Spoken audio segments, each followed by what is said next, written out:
Right now, a dangerous storm system is barreling toward more than 70 million Americans, and if you live anywhere east of the Rockies, this forecast is about to change your next 48 hours. But here is the part most weather channels will not tell you. This is not just one storm. This is a back-to-back severe weather train that will not stop until next week. And at minute 5 of this video, I am going to reveal which cities face the highest tornado risk tonight, hour by hour, so you know exactly when to take shelter. But first, drop a comment right now with the city or town where you live. I read every single comment, and I will personally reply with a forecast breakdown for your area. That is a promise. Now, let me ask you something. When was the last time you saw a level 3 out of 5 enhanced risk covering a stretch from southern Iowa all the way down to the Red River Valley in North Texas? Because that is exactly what we are looking at right now. And here is the twist. Just yesterday, Oklahoma was hit by 3 to 4 large tornadoes that took at least 2 lives. Today, the atmosphere is reloading. The same ingredients that fueled yesterday's destruction are still in place, and in some areas, they are even stronger. So let me walk you through this state by state, city by city, hour by hour. And please do not skip ahead because the most critical timing information comes at the 3-minute and 20-second mark of this video. Let us start with the big picture. The Storm Prediction Center has issued an enhanced risk level 3 out of 5, stretching from southern Iowa through eastern Kansas, southeastern Nebraska, all of western Missouri, down through Arkansas, and into North Texas. We are talking Kansas City, Topeka, St. Joseph, Joplin, Branson, Springfield, Missouri, Fort Smith, Arkansas, and even Paris, Texas. Every single one of these cities is in the enhanced risk zone right now, but it does not stop there. A slight risk, level 2 out of 5, extends even further. Milwaukee, Chicago, Dallas, Fort Worth, Springfield, Illinois, Jefferson City, Des Moines, and Omaha are all included. And then the marginal risk, level 1 out of 5, stretches into central Texas, northwest Louisiana, Michigan, Fort Wayne, Indiana, and surrounding areas. Now here is a number that should grab your attention. The wind shear values today are off the charts. We are looking at low-level jet stream winds pushing 45 to 55 knots across eastern Oklahoma, eastern Kansas, and southwestern Nebraska. By this evening, those values will jump to 60 to 70 knots across Iowa. That is the fuel that turns ordinary thunderstorms into tornadic supercells. And the moisture. Oh, the moisture situation is wild. Dew points this morning are already in the 50s across the Midwest, but watch this. By lunchtime, as that low-level jet cranks up, humidity is going to skyrocket. By this evening, dew points will surge into the mid-60s, and in parts of southern Illinois and surrounding states, dew points could push 70 degrees. That is tropical-level moisture feeding directly into these storms. Do not miss the next section because this is where I break down the exact timing for your area. Here is the hour-by-hour breakdown that could save your life tonight, this morning through noon. We already have a plume of rain and storms stretching from Texas through Iowa. Most of this is disorganized, nothing severe yet, but the atmosphere is loading up like a spring being compressed, noon to 1 o'clock in the afternoon. The morning convection clears out. This is the calm before the storm. If you are in North Texas near Dallas or along the Oklahoma dry line near Oklahoma City, storms may begin trying to fire along that dry line. This is when you should be charging your phone, checking your weather radio batteries, and reviewing your tornado plan. 2 to 3 o'clock in the afternoon. This is when supercells could begin developing around the Dallas area and into southeastern Oklahoma. These initial storms will be hail and wind producers with some stones potentially reaching 2 inches in diameter. That is baseball-sized hail, folks.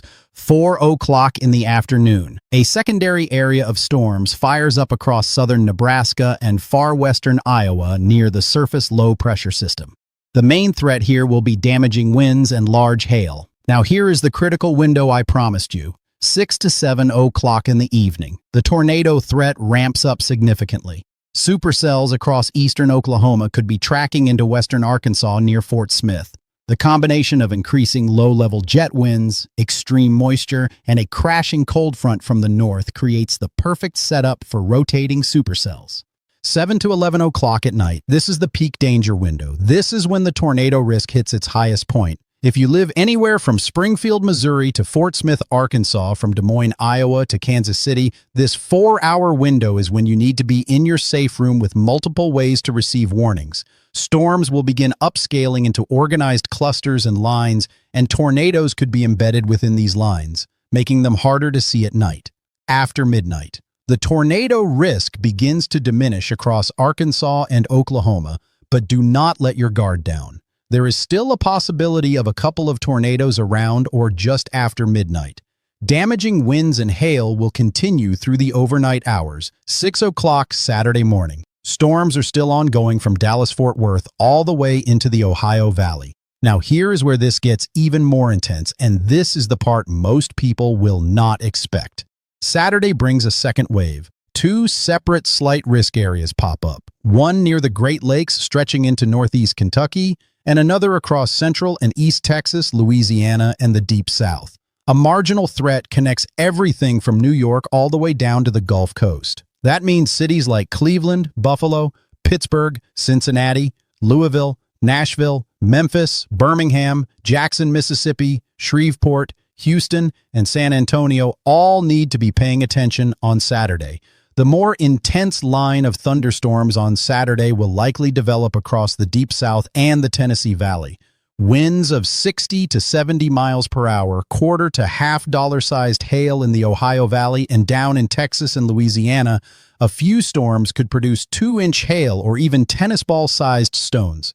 And here is a plot twist. Saturday's storms will be more widespread, impacting far more people than today. But today's storms, while covering less area, have the potential to be far more violent. Fewer storms, but meaner storms. That is today in a nutshell. For Saturday's timing, the line of thunderstorms will push across Ohio, Kentucky, and central Tennessee by the middle of the afternoon. By Saturday evening, storms will be moving through northwestern Alabama and central Mississippi. By late Saturday night into early Sunday, the final push crashes toward Houston and southern Louisiana.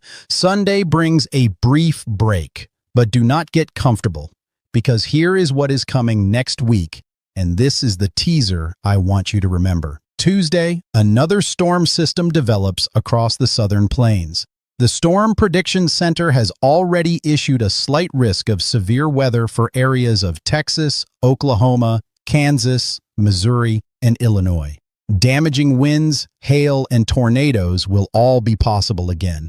Wednesday and Thursday, severe weather may continue near the Gulf Coast, and here is the kicker. By next weekend, around the middle of March, an Arctic blast could plunge into the United States, bringing a sudden return of winter weather.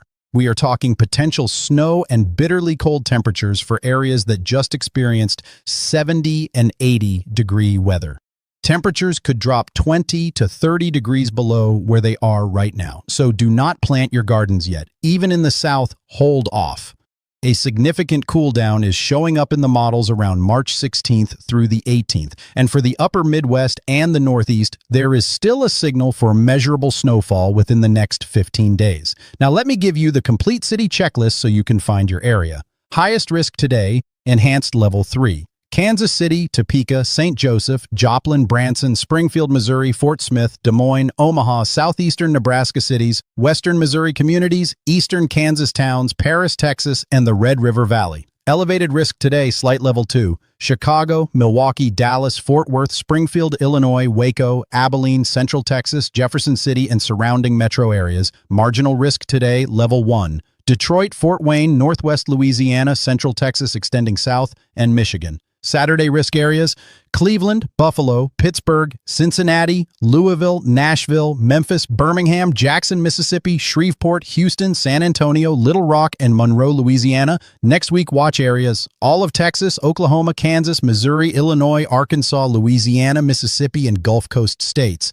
Winter weather today. Denver is expecting several inches of snow. Western Nebraska, South Dakota, and Minnesota will see a few inches of accumulation with some freezing rain mixed in. Winter weather advisories and even winter storm warnings are in effect for Colorado and parts of the upper Midwest.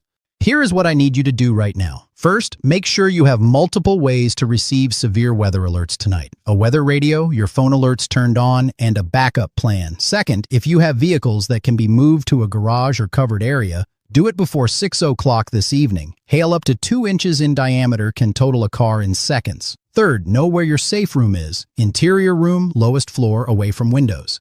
If you are in a mobile home in any of these risk areas, make a plan now to get to a sturdy structure before the storms arrive. And remember, comment your city below.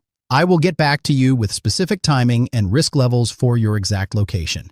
In the next video, I am going to break down exactly what happened with this outbreak, show you the damage reports, and reveal whether that Arctic blast for mid-March is still on track, because the models are showing something that could shock a lot of people. You do not want to miss that one. And one more thing before I go, if you have elderly family members or neighbors who may not have access to weather alerts, check on them today.